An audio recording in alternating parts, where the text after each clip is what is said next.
Hello everyone, हामी चाहिँ business statistics study गरिरहेको थियौँ र बिजनेस स्ट्याटिस्टिक्समा आज हामीले फङ्सन अफ स्ट्याटिस्टिक्स के हो त्यो कुरा हेर्न गइरहेछौँ। सुरुमा एकदम एउटा घतलाग्दो डिफिनेसन छ। फङ्सन अफ स्ट्याटिस्टिक्स के हो, किन फङ्सन अफ स्ट्याटिस्टिक्स चाहिन्छ भनेर एकजना रोबर्ट डब्लु बर्गिस भन्ने मान्छेले चाहिँ फङ्सन अफ स्ट्याटिस्टिक्स भनेको चाहिँ के हो भनेर भन्दाखेरि यो एउटा यस्तो सत्यता अथवा उपदेश हो हैन। स्ट्याटिस्टिक्स अर्थशास्त्र भनेको एउटा यस्तो सत्यता अथवा उपदेश हो जसले चाहिँ मान्छेलाई के गर्छ त, जुन एउटा इग्नोरेन्स अथवा उसलाई जुन अज्ञानको घेरा छ त्यो घेराबाट बाहिर निकाल्छ। मान्छेले जुनलाई एउटा रुल हो, यो कुरा चाहिँ ठिक हो भनेर मान्छेले सोच्थे र तिनीहरूले नसोचिने जुन डिसिजनहरू लिने गर्थे हैन, जुन एउटा डिसिजन लिने ट्रेडिसन थियो, कल्चर थियो, त्यो कुराबाट टाढा लगेर मान्छेहरूलाई चाहिँ एउटा साइन्टिफिक बनाउने हैन, साइन्टिफिक बनाउने, फ्याक्ट्सहरू एनालाइज गर्ने, के छ त साँच्चै कुरा के हो भन्ने कुरातिर दोहोऱ्याउने एउटा विज्ञानको एउटा भाग हो अथवा विज्ञान हो भनेर भने कति ठुलो डिफिनेसन छ हैन। रोबर्ट डब्लु बर्गिसले दिएको जुन डिफिनेसन छ, स्ट्याटिस्टिक्सले चाहिँ के गर्दो रहेछ, मान्छेले जुन दिमाग दिएको छ मान्छेलाई, त्यो दिमागले सोच्ने काम गर, त्यो सोचेर चाहिँ के हुन्छ त्यहाँ सोचेर यसको कन्क्लुजन के हुन्छ भन्ने निकाल। दिमाग त्यसकै त लागि दिएको हो, तिमीले सोचेर तिम्रो लागि राइट के हुन्छ त त्यो कुरा निकाल्न दिमाग दिएको, अन्यथा कुरा सोच्न त होइन, त्यत्तिकै मान्न त दिमाग दिएको होइन हैन। ठिक छ, भगवानको लागि दिमाग सरेन्डर गर्नुपर्छ, तर जुन हामीले दुनियाँमा काम गरिरहेका छौँ त्यो दुनियाँमा काम गर्नको लागि त तपाईँले दिमागको राम्रो युटिलाइजेसन, राम्रो युज गर्नुपर्ने हुन्छ नि। हो त्यही कुरा रोबर्ट डब्लु बर्गिसले भन्न खोजे है। सो अब स्ट्याटिस्टिक्सको फङ्सन्सहरू के हो त, सबै फङ्सन्सहरू त हामी सँगाल्न सक्दैनौँ यहाँनिर। के फङ्सन्सहरू छन् त्यो फङ्सन्सहरू चाहिँ थोरै हेर्न खोजौँ। पहिलो फङ्सन भनेको के छ, डिफाइनाइटनेस भनेर छ है। नेस भनेपछि स्पष्टताको कुरा आउँछ हैन।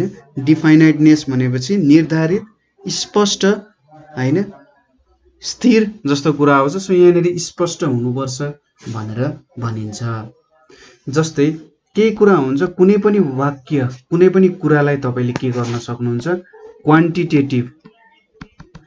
क्वान्टिटेटिभ और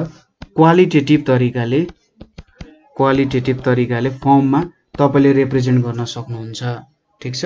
अब क्वान्टिटेटिभ र क्वालिटेटिभको कुरा आउँदा, क्वान्टिटेटिभ भनेको परिमाणात्मक हैन, परिमाण दिएर भनेपछि जस्तै तपाईँले चिनी हुन्छ नि, मलाई चिनी चाहिँ अलि धेरै दिनु है भनेर भन्दाखेरि त्यो त्यहाँ त काम दिएन।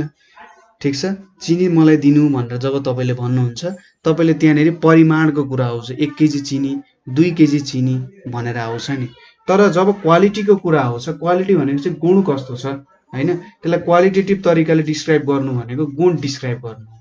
अब केही कुराहरू हुन्छन् जसलाई चाहिँ हामीले क्वान्टिटेटिभ तरिकाले डिस्क्राइब गर्न सक्दैनौँ होला, हो त्यस्तो कुराहरू पनि हुन सक्छन्। तर जेनरली क्वान्टिटेटिभ एप्रोच राम्रो हुन्छ।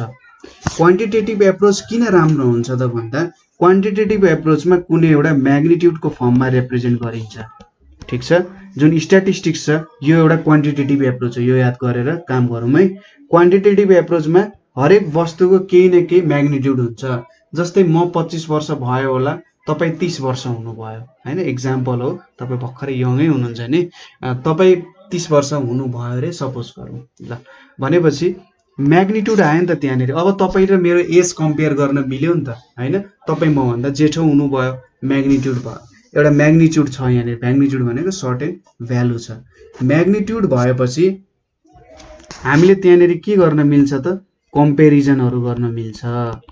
ठिक छ, के गर्न मिल्छ त, कम्पेरिजन गर्न मिल्छ र कम्पेरिजन गरेर फेयर रिजल्ट्सहरू दिन मिल्छ। ठिक छ, डाटाजहरू बीच कम्पेरिजन गरेर के रहेछ त रियल कुरा भन्ने कुरा दिन सकिन्छ नि। जस्तै तपाईँबाट कसैले सपोज पैसा लियो हैन, पैसा लियो, अब तपाईँले भन्नुहुन्छ अरे अब सपोज व्यापारीले धेरै पैसा लियो, तपाईँ पुलिस थानामा जानुभयो, अब व्यापारीलाई तपाईँले भन्नुहुन्छ मेरो पैसा धेरै लियो त व्यापारीले भन्नुहुन्छ, अब तपाईँलाई त फिर्ता दिनुपर्ने पैसा हो नि, पुलिसलाई भन्दा हुन्छ त धेरै पैसा लियो भनेर तपाईँले भन्नुहुन्छ मेरो यति पैसा धेरै लियो, र जति पैसा धेरै लियो त्यही कुरा त फिर्ता आउने हो तपाईँलाई। सो एउटा फेयर रिजल्ट बनाउन पनि यसले के गर्छ त, क्वान्टिटेटिभ भएपछि म्याग्निट्युड भएपछि एउटा कम्पेरिजन गर्न मिल्यो, फेयर रिजल्ट निकाल्न मिल्यो।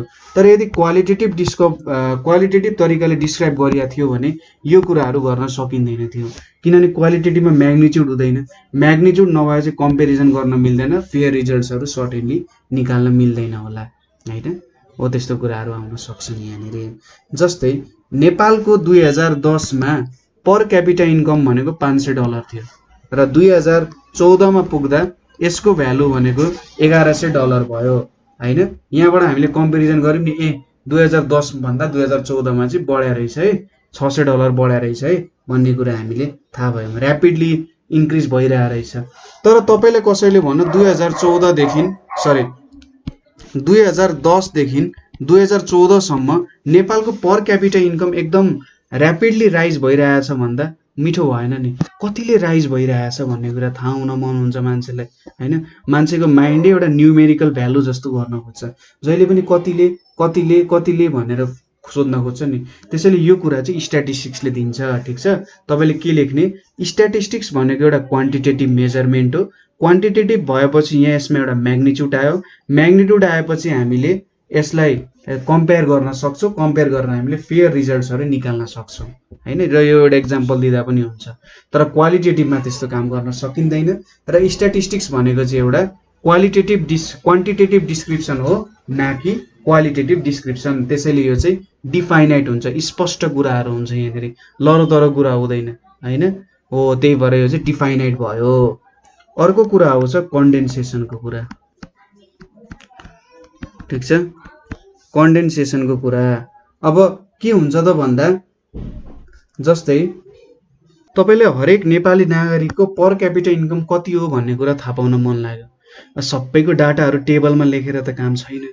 तर तपाईले एउटा सर्टेन रिजन डिभाइड गर्नुभयो, अथवा सर्टेन एउटा गाउँ डिभाइड गर्नुभयो, र त्यो गाउँमा चाहिँ यति पपुलेसन रहेछ है, यति पपुलेसनमा यति पर क्यापिटा इन्कम रहेछ यिनीहरुको भनेर यसरी निकाल्दै जानुभयो, त्यहाँनेरिको इयरली इन्कम यति रहेछ भनेर निकाल्नु भने सजिलो हो नि त।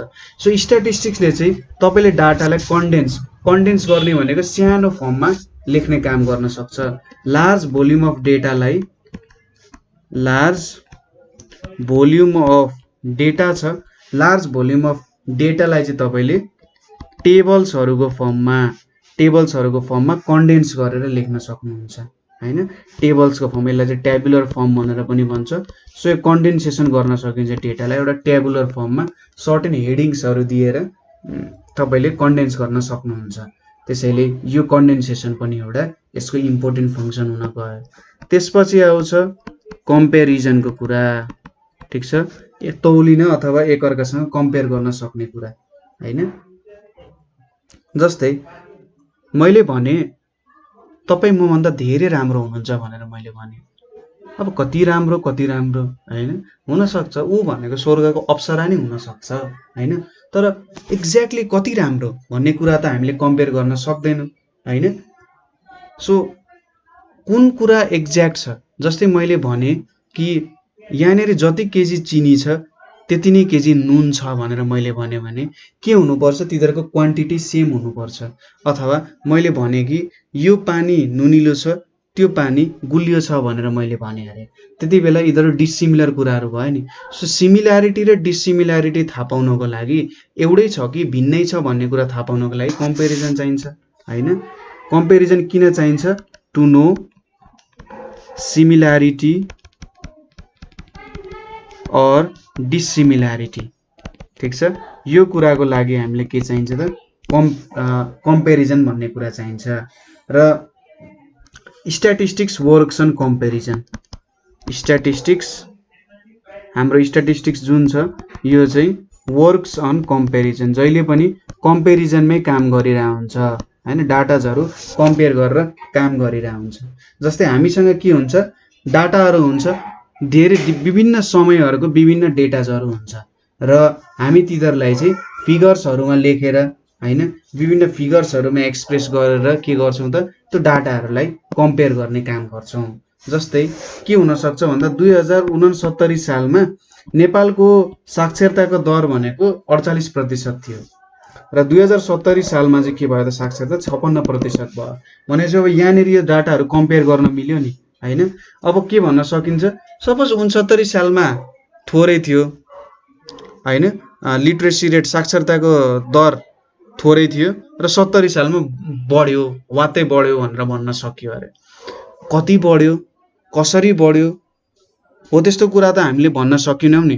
सो स्ट्याटिस्टिक्सले चाहिँ डाटाहरूमा काम गर्ने कारण हामीले एक्ज्याक्टली थाहा पाउन सक्यौं कि कतिले बढ्यो, कसरी बढ्यो, कुन कुन ठाउँबाटको कारण चाहिँ मेनली बढ्यो भन्ने कुराहरू बुझ्न सकिन्छ नि। जस्तै काठमाडौँमा धेरै विद्यार्थीहरू पढ्न थाले, त्यसैले हाम्रो 70 सालमा चाहिँ 56% भयो हैन, हो त्यो भन्न सकिएला। तर कति मान्छे चाहिँ धेरै पढ्न थाले, कति विद्यार्थी चाहिँ पढे हो त्यो कुरा चाहिँ हामीलाई स्ट्याटिस्टिक्सको कम्पेरिजनले दिन जान्छ। सो स्ट्याटिस्टिक्सले डाटाको फर्म, नम्बर्सको फर्ममा रिप्रेजेन्ट गरेर के भयो त कम्पेरिजन गर्न पनि सजिलो बनायो। सो कम्पेरिजनको पनि एउटा इम्पोर्टेन्ट फंक्सन भयो। त्यसैगरी अर्को आउँछ formulating and testing hypothesis. Formulating and testing of hypothesis. अब हामीसँग यो कुराको लागि अर्को छुट्टै च्याप्टर पनि छ। हाइपोथेसिस टेस्टिङको लागि हामीसँग छुट्टै च्याप्टरहरू पनि छ। तर एउटा सिम्पल तरिकाले बुझ्नु पर्दा, सपोज तपाईले चाहिँ कुनै एउटा न्यू थ्योरी और प्रिन्सिपल निकाल्नु भयो हैन। तपाईले के भन्नुभयो भने सपोज तपाईले 70 सालसम्मको डेटा हेर्नुभयो। 70 सालसम्मको डेटा हेरेर तपाईले के देख्नु भन्दा नेपालमा चाहिँ 56% साक्षरता रहेछ, अबको 10 वर्षमा चाहिँ नेपालमा 80% हुन्छ भनेर तपाईले भन्नुभयो भने त्यो भनेको एउटा नयाँ थ्योरी जस्तो भयो नि त, न्यू थ्योरी और प्रिन्सिपल जस्तो भयो हैन। हो त्यो कुरा चाहिँ के भयो त तपाईले टेस्ट गर्नुभयो, नयाँ हाइपोथेसिस फर्मुलेट गर्नुभयो र त्यो हाइपोथेसिसले टेस्ट पनि गर्न सक्नुहुन्छ। 10 वर्ष पछिको काम तपाई अहिले पनि तपाईको पेपरमा गर्न सक्नुहुन्छ। जस्तै तपाईले के गर्नुभयो भन्दा तपाईले यो कुनै सिक्का छ, त्यो सिक्का ठीक छ कि छैन, त्यसैगरी जुन ड्रग्सहरू हुन्छ, जुन मेडिसिन्सहरू हुन्छ, यो मेडिसिन डिजिज केयर गर्नका लागि ठीक छ कि छैन, एक्स्ट्रा क्लासेसले विद्यार्थीलाई कतिको असर गर्छ भन्ने कुराहरू। जस्तै विद्यार्थीहरूले एक्स्ट्रा क्लासेसहरू लिन्छन्, एक्स्ट्रा क्लासेस लिएर त्यसलाई चाहिँ 10 वर्षसम्ममा कतिको फाइदा गरौँ भनेर तपाईले चेक गर्नु पर्यो भने तपाईले हाइपोथेसिस टेस्टिङहरू गर्नुहुन्छ हैन। हो यो हाइपोथेसिस टेस्टिङको लागि चाहिँ हामीले विभिन्न स्ट्याटिस्टिकल टुल्सहरू युज गर्छौं, ठीक छ, स्ट्याटिस्टिकल टुल्सहरू युज गर्छौं। यो स्ट्याटिस्टिकल टुल्सहरू युज गरेर हामीले हाइपोथेसिस टेस्टिङहरू गर्छौं र 10 वर्ष पछिको कुरा पनि हामीले थाहा पाउन सक्छौं। त्यसैले फर्मुलेटिङ र टेस्टिङ अफ हाइपोथेसिस एउटा इम्पोर्टेन्ट फंक्सन हुन गयो हैन। त्यसपछि आउँछ अर्को प्रेडिक्सन। स्ट्याटिस्टिक्सको युज गरेर तपाईले प्रेडिक्सन पनि गर्न सक्नुहुन्छ हैन, एउटा प्रेडिक्सन गर्न सक्नुहुन्छ। जस्तै हाम्रो जुन अर्थशास्त्रीहरू हुनुहुन्छ, वो अर्थशास्त्रीहरूले चाहिँ के गर्नुहुन्छ, यो 1 वर्षसम्म चाहिँ हामीलाई यति ठाउँमा यस्तो कुराहरू चाहिएको छ, सायद यो कुरामा हामीले यो पैसाहरू दियौं भने हामीलाई धेरै फाइदा हुन्छ भनेर उनीहरूले पनि एउटा प्रेडिक्सन गर्छन्। प्रेडिक्सन भनेको त्यतिकै जे पाएदै तरिकाले गर्ने हैन, तिनीहरूले धेरै डिस्कसन गरेर धेरैवटा रुल्सहरू इन्फरेन्सेसहरू अनुसार काम गरेर चाहिँ के गर्छन् त प्रेडिक्सन गर्छन्। जेनरली प्लान्स एन्ड पोलिसीजहरू बनाउनु पर्यो। प्लान्स एन्ड पोलिसीज भनेको त 1 दिन 2 दिनको लागि त होइन, यो त धेरै वर्षको लागि प्लान्स एन्ड पोलिसीजहरू बनिरहेको हुन्छ। हो त्यस्तो प्लान्स एन्ड पोलिसीजहरूले कतिको फ्युचरसम्म चाहिँ काम गर्छन् त भन्ने कुरा त हेर्नु पर्यो नि। 1 दिन बनेको प्लानले अर्को दिन काम गरेन भने 10 वर्ष के को काम गर्छ त, गर्दैन। पोलिसीजहरूले नि के को काम गर्छ त, गर्दैन नि। हो तिनीहरूले चाहिँ फ्युचरमा राम्रोसँग काम गर्नु पर्यो प्लान्स एन्ड पोलिसीजले। हो त्यसको चाहिँ फ्युचर ट्रेन्ड भनेको चाहिँ हामीले अहिलेको ट्रेन्ड हेरेर फ्युचर ट्रेन्डलाई कसरी त्यसमा क्याप्चर गर्न सक्छौं भन्ने कुरा चाहिँ स्ट्याटिस्टिकल मेथड्सहरूले काम दिन सक्छ। जस्तै 2075 सालमा पोखरामा 2 लाख टुरिस्ट आए, ठीक छ, 2 लाख टुरिस्ट आए। अब अहिले त कोभिड छ, सपोज 2080 सालमा पोखरामा 5 लाख टुरिस्ट आउँछन्। त्यतिकै हावातालमा भने होइन, जस उनीहरूले पनि त टुरिस्टको फ्लो हेर्छन्, किन टुरिस्ट आइरहेछन्, कसरी टुरिस्ट आइरहेछन् र के देख्छन् उनीहरूले, हो त्यो कुराहरू सम्बन्धित यिनीहरूले प्लान्सहरू गर्छन्। नेपालमा चाहिँ पोखरामा चाहिँ यस्तो मन्दिरहरू बढाउने, यहाँनिर यस्तो खालको क्लब्सहरू बढाउने, यस्तो खालको दृश्यहरू राख्ने, यसरी चाहिँ काम गर्यो भने 5 लाख हुन्छ। त्यत्तिकै 2 लाख छ, 2 लाखमा ल अब चाहिँ 5 लाख आउँछ है भनेर बस्यो भने त आउँदैन, त्यसरी त हुँदैन।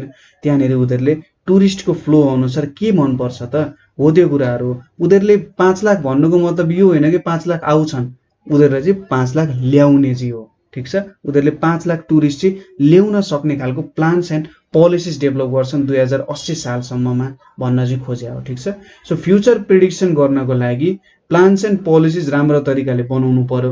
त्यो प्लान्स एन्ड पोलिसिज बनाएर फ्युचरको लागि के हुन सक्छ त, हामीले राम्रो काम गर्न सक्छौँ, हामीलाई फाइदा हुने काम गर्न सक्छौँ, र त्यो काममा स्ट्याटिस्टिक्सले के गर्छ त, धेरै मद्दत गर्छ। सो यो प्रिडिक्सन पनि एउटा स्ट्याटिस्टिक्सको इम्पोर्टेन्ट फङ्सन हुन गयो। अर्को फङ्सन भनेको टु एसोसिएट। एसोसिएट भनेपछि जोड्नको लागि पनि स्ट्याटिस्टिक्सको टुल्सहरू छ। जस्तै रिग्रेसन भन्ने एउटा टुल छ, अर्को छ कोरिलेसन भन्ने टुल छ। रिग्रेसनबाट सायद तपाईँले फ्युचर प्रिडिक्सन गर्न सक्नुहुन्छ, हामी पछि पनि स्टडी गर्छौँ। कोरिलेसनबाट तपाईँले विभिन्न भेरिएबल्सहरू सम्बन्धी रिलेसन देखाउन सक्नुहुन्छ हैन। रिग्रेसन कोरिलेसनले के देखाउँछ, विभिन्न भेरिएबल्सहरू बीच के देखाउँछ त, एसोसिएसन देखाउँछ।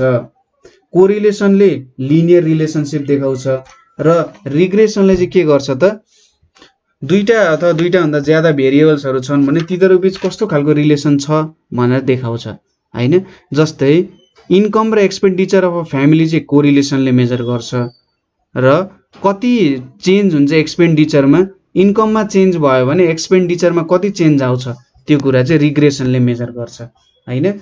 इन्कम थोरै भयो भने कति एक्सपेन्डिचर घट्छ, इन्कम धेरै भयो भने कति एक्सपेन्डिचर बढ्छ हैन। सो विभिन्न भेरिएबल्सहरूको बीच एसोसिएसन देखाउनु पर्यो भने स्ट्याटिस्टिक्सको युज आउँछ।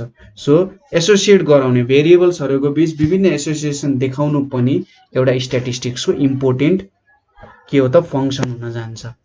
ठिक छ, त्यसै गरी अर्को आउँछ टु फर्मुलेट पोलिसिज। ठिक छ, तपाईँले पोलिसिजहरू फर्मुलेट गर्नु पर्यो। अब प्लान्स एन्ड पोलिसिजको कुराहरू आउँछ, हामीले पढिहालौँ। कुनै पनि पोलिसिजहरू, कुनै पनि नीतिहरू तपाईँले चाहिँ फर्मुलेट गर्नु पर्यो भने त्यति बेला स्ट्याटिस्टिक्सको काम आउँछ है। सो फर्मुलेट पोलिसिज पनि एउटा इम्पोर्टेन्ट भयो। जस्तै तपाईँले के गर्न सक्नुहुन्छ भन्दा, तपाईँले एउटा कम्पनी खोल्नु भयो, त्यो कम्पनीमा तपाईँले विभिन्न प्लान्स एन्ड पोलिसिजहरू निकाल्नुहुन्छ। त्यो प्लान्स एन्ड पोलिसिज भनेको तपाईँले अब समयअनुसार चेन्ज हुँदै जान्छ, तपाईँको इम्प्लोइ अनुसार, तपाईँको वर्किङ इन्भाइरोमेन्ट अनुसार त्यो सबै कुराहरू चेन्ज हुँदै जान्छ। तर के भन्दाखेरि सधैँसम्म अथवा एउटा सर्टेन लेभल अफ टाइमसम्म चाहिँ त्यो पोलिसिजहरूले काम गर्नु पर्यो भने त्यति बेला तपाईँले स्ट्याटिस्टिक्सको युज गर्नुपर्ने हुन्छ। ठिक छ, स्ट्याटिस्टिकल एनालाइसिस गर्नुहुन्छ, तपाईँले स्ट्याटिस्टिकल एनालाइसिस गर्नुहुन्छ के माथि भन्दा, तपाईँको पोलिसिजहरूमाथि स्ट्याटिस्टिकल एनालाइसिस गर्नुहुन्छ। पोलिसिज भनेको के हुन सक्छ त भन्दा, जस्तै इन्कम ट्याक्स, तपाईँले दिएको जुन इन्कम छ त्यसमा ट्याक्स कति लाउने, बोनस कति दिने हैन, कस्तो एजुकेसन हुनुपर्छ, कस्तो डेभलपमेन्ट हुनुपर्छ, सबै कुराहरू चाहिँ स्ट्याटिस्टिकल इन्फेरेन्स, स्ट्याटिस्टिक्सबाट निक्लिने कुराहरू हो। त्यसैले यो कुराहरूमा ध्यान दिने के छ त, जरुरी छ है। एउटा राम्रो कम्पनी चलाउनको लागि त्यसको पोलिसिजहरू पनि राम्रो तरिकाले फर्म हुनु पर्यो भन्ने कुरा हो। र लास्टली हाम्रो आउँछ to draw valid conclusions. To draw valid conclusions, जस्तै कन्क्लुजन्स भनेको के हो त, अब तपाईँले त्यहाँबाट सर्टेन आउटपुट निकाल्नुहुन्छ, कन्क्लुजन्स भनेको सर्टेन रिजल्ट निकाल्नुहुन्छ हैन, अथवा एउटा त्यसको निचोड निकाल्नुहुन्छ। एउटा राम्रो निचोड निकाल्नु पनि स्ट्याटिस्टिक्सको के हो त, फङ्सन हो। कन्क्लुजन भनेको most important job of statistics. ठिक छ, राम्रो आउटकम निकाल्नु स्ट्याटिस्टिक्सको एउटा इम्पोर्टेन्ट जबको रूपमा गर्न सकिन्छ। ठिक छ, किनभने तपाईँले यो वर्ष राम्रो कन्क्लुजन निकाल्नुभयो, राम्रो आउटपुट निकाल्नु भने तपाईँले थाहा पाउनुहुन्छ, ए यो वर्ष यस्तो आउटपुट निक्ल्यो, मैले यो आउटपुट अर्को वर्ष पनि केही चेन्ज गरेर ल्याउन सक्छु हैन। यो वर्ष तपाईले राम्रो कन्क्लुजन निकाल्नु भयो भने अर्को वर्ष यसलाई नै थोरै चेन्ज गरेर अझै राम्रो कन्क्लुजनहरु निकाल्न सक्नुहुन्छ। के हुन सक्छ त good conclusions are good guidelines. ठीक छ, good conclusions are good guidelines for future. राम्रो कन्क्लुजनहरु चाहिँ फ्युचरको लागि राम्रो एउटा रोड म्याप एउटा बाटो हुन सक्छन्। ठीक छ, र यदि तपाईले कन्क्लुजन बिनाको कुनै रिपोर्ट दिनु भयो भने त्यो मिनिङलेस छ। तपाईले चाहिँ दबाई त खाइराख्नु भएको छ तर दबाईले के असर गरेन भने के काम त दबाई किनेको हो। त्यस्तै हो कन्क्लुजन भनेको पनि। दबाईले यदि निको पारेन, निको पार्नु भनेको कन्क्लुजन हो हैन। हो त्यो निको पारेन भने तपाईले त्यो दबाई अर्कोलाई रेकमेन्ड गर्नुहुन्छ, गर्नु हुँदैन नि। त्यसैगरी तपाईले कन्क्लुजन पनि दिनुपर्ने हुन्छ सबै कुरामा। तपाईले रिपोर्ट त बनाउनु भो तर त्यसले कुनै पनि कन्क्लुजन दिएन भने त्यसको केही पनि काम हुँदैन, अर्थ हुँदैन। ठीक छ, सो एउटा राम्रो कन्क्लुजन चाहिँ राम्रो गाइडलाइनको रूपमा काम गर्छ। ठीक छ, र अब राम्रो कन्क्लुजनहरु निकाल्न अब धेरै सेट अफ डेटाजहरु छ भने त यदि बिग डेटाजहरु छ, धेरै बिग डेटाजहरु छ भने हामीले त्यहाँनेरि चाहिँ स्याम्पलिङको कामहरुबाट कन्क्लुजन निकाल्छौं हैन। धेरै ठुलठुलो डेटाजहरु छ भने स्याम्पलिङको मेथडबाट हामीले कन्क्लुजन्सहरु निकाल्छौं। स्मल डेटाजहरु छ भने त्यसमा हामी एज अ होल पनि काम गर्न सक्छौं हैन। हो त्यस्तो कुराहरु आउँछ। हामीले चाहिँ स्ट्याटिस्टिक्स ले चाहिँ धेरै कुराहरुलाई प्रेडिक्सन गर्न सक्ने रहेछौं। धेरै कुराहरुमा हुने के कामहरु हुन सक्छ, कस्तो खालको काम हुन सक्छ र फ्युचरमा यसले कस्तो खालको असर पार्न सक्छ भन्ने कुराहरु कम्पेयर गर्न सक्यौं। र इच एन्ड एभ्री फिल्डलाई टच गर्ने कुराहरु जुन छ त्यो कुराहरु बारे स्टडी गर्न सक्यौं। त्यसैले टु ड्र भ्यालिड कन्क्लुजन्स पनि स्ट्याटिस्टिक्सको एउटा इम्पोर्टेन्ट पोर्सन भयो। सो यहाँनेरि आज हामीले फंक्सन अफ स्ट्याटिस्टिक्सको बारेमा हेरौं। सिम्पल कुराहरु छ, त्यस्तो गाह्रो कुराहरु केही छैन। कुनै ठाउँमा बुझ्नु भएन, बुझ्नु अप्ठ्यारो भयो भने हामीलाई सोध्न सक्नुहुन्छ। सो आजको लागि यति नै। Thank you for watching.